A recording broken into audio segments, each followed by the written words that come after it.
السلام عليكم ورحمة الله وبركاته. عاملين ايه؟ يا رب تكونوا بخير. اللهم صل وبارك على سيدنا محمد عليه أفضل الصلاة والسلام عليه أفضل الصلاة والسلام عليه أفضل الصلاة والسلام. ازاي نغير حياتنا للأفضل؟ مين فينا مش عايز يغير حياته للأفضل؟ مين فينا بيحس بملل في نمط الحياة بتاعه؟ مين فينا فاقد الشغف ومش عايز يعمل أي حاجة في الحياة؟ مين فينا ما بيحسش بهمدان وكسل وعدم الرغبة ان هو يعمل اي حاجة؟ عدم الرغبة ان هو يروح في حتة، عدم الرغبة ان هو يروح يشتغل، عدم الرغبة ان هو يذاكر. بيبقى عندنا فقدان شغف، بنبقى مش عايزين نعمل اي حاجة في حياتنا. ازاي بقى نغير ده كله؟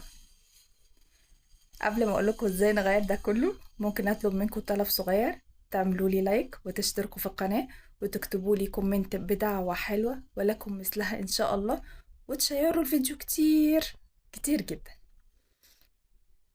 عشان تغير حياتك، عشان ترجع الشغف اللي انت فقدته في حياتك، لازم اول حاجة تبعد عن الناس السلبية اللي في حياتك. دي حقيقة. الناس المحبطين، الناس السلبيين، الناس اللي دايما بيقولوا لك انك فاشل وانك مش هتنجح وانك استحالة تقدر تعمل حاجة، لازم تبعدهم عن حياتك. والله الناس السلبيين دول بيأخروا كتير، بيخلوك فاقد الشغف وفاقد تعمل اي حاجة في حياتك وعندك استسلام للفشل.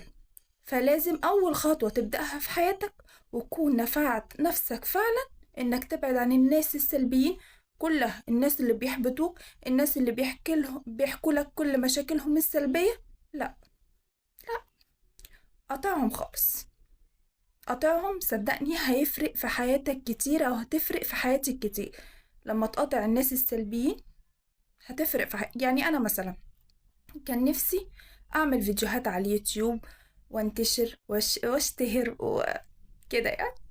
ناس كتير قالوا لي مش هتنجحي، هو انت بتعرفي تتكلمي، انت هتفشلي، اليوتيوب ده اي كلام في اي كلام. يعني نادر الناس النابغة بس هم اللي بينجحوا. بس انا بصراحة يعني ما سمعتش كلامهم خالص، ما سمعتش كلامهم وقلت لا، انا هبدأ وهعمل فيديوهات وهشوف نفسي هل الناس فعلا هتحبني ولا انا فعلا فاشلة والناس مش هتحبني. اول حاجة عملتها قطعت علاقتي بالناس دي خالص، يعني بعدت عن الناس دي وما سمعتش ليهم وقلت اجرب.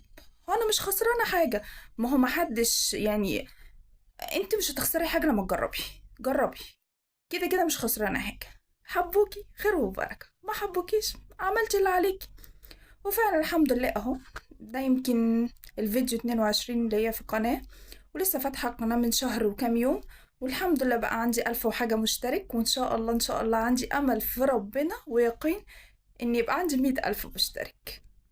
بس إن شاء الله مش هيأس وما يئستش وما سمعتش كلامهم، والحمد لله في ناس حبتني. يعني ما أكيد مش كل الناس هيحبوك، أكيد في بعض منهم هيحبوك وناس مش هيحبوك، ناس هيعجبوا بالمحتوى اللي انت بتعمله وناس لأ. فأنا قررت إن أنا أعمل محتوى محترم وفي نفس الوقت أقدر أفيد الناس بيه. كان ممكن أعمل محتوى مش كويس، بس أنا بعمل الحاجة اللي تناسبني وبتناسب شخصيتي.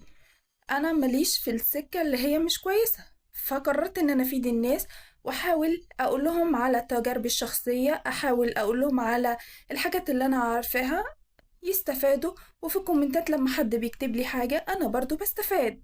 فأنا ما سمعتش للناس السلبيين اللي في حياتي، وفعلا جربت وما سمعتش كلامهم خالص. والحمد لله أنا ابتديت أشوف نتائج، يعني لما الناس بتدعيلي في الكومنتات، الناس بتشترك عندي، يعني أنا بنبسط وبقول الحمد لله فعلا إن أنا ما سمعتش كلامهم. دي أول طريق لتغيير الحياة والنجاح. أكيد يعني الطريق المهم عشان تنجح وتغير حياتك أو تغير حياتك إنك تتجه لرب العالمين، تصلي، تقرب من ربنا على قد ما تقدر، تدعي كتير، تستغفر كتير، تبقى واثق ومتأكد ان ربنا ان شاء الله هيقف جنبك وهيقف جنبك ومش هيخذلك ابدا. بس ربنا بيقول ايه؟ اسعوا، اسعوا واستمروا وما تكسلوش وحاربوا لحد ما توصلوا لأهدافكم وتغيروا حياتكم. ما هو أحيانا الواحد بيحس بكسل، بيحس بخنقة، بيحس بفقدان الشغف، لأنه بيعمل روتين يومي زي ما هو. أصحى الصبح، أروح الشغل، أرجع، أتغدى، أنام، أقعد. ست البيت برضو بتقعد تشوف أولادها، تشوف الطبيخ، تشوف مش عارفة إيه. روتين روتين روتين. مفيش حد فينا بيحاول يكسر الروتين. يعني انتوا لو كسرتوا الروتين اللي انتوا فيه، لو عملتوا حاجة انتوا بتحبوها، حاولوا تعملوا اي حاجة انتوا بتحبوها تكسروا بيها الروتين بتاع يومكم.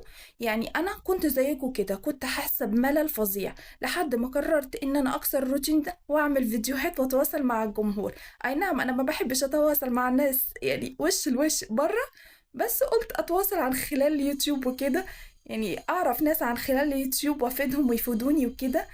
يعني دي حاجة انا حباها فكسرت بيها روتيني. انتوا شوفوا ايه اللي انتوا بتحبوه وحاولوا تكسروا روتينكم بيه. ما تستسلموش للروتين، ما تستسلموش للملل.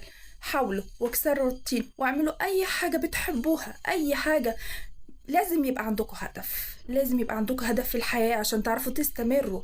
ما احنا مش عايشين عشان نقضي يومنا زي التاني زي التاني من غير ما نعمل اي حاجة في حياتنا مفيدة. لا، لازم تحسي ان انت هتعملي حاجة مفيدة عشان تعرفي تكملي الحياة. اه والله العظيم، حطي لنفسك هدف واسعي له، اسعي اسعي، اشتغلي، اعملي بيه، اسعي عشان توصلي للهدف ده، اسعي عشان توصل للهدف ده. ما تستسلموش للروتين الممل. الروتين الممل هو اللي بيضيع الحياة. حقيقي الروتين بيضيع الحياة. لا، اكسروا الروتين وشوفوا اي حاجة انتوا بتحبوها وحاولوا تعملوها، سواء راجل سواء ست. ده هيغير حياتكم كتير. قربوا من ربنا، اسعوا كتير لهدفكم، اكسروا الروتين بأي حاجة انتوا بتحبوها، وما تستسلموش للملل للكسل. لا، لا، العبوا رياضة. الرياضة مهمة جدا جدا جدا. الرياضة هي أساس الصحة وأساس العقل السليم. حاولوا تلعبوا رياضة واعملوا لي لايك واشتركوا في القناة بقى. لو فدتكم اكتبوا لي كومنت بدعوة حلوة. السلام.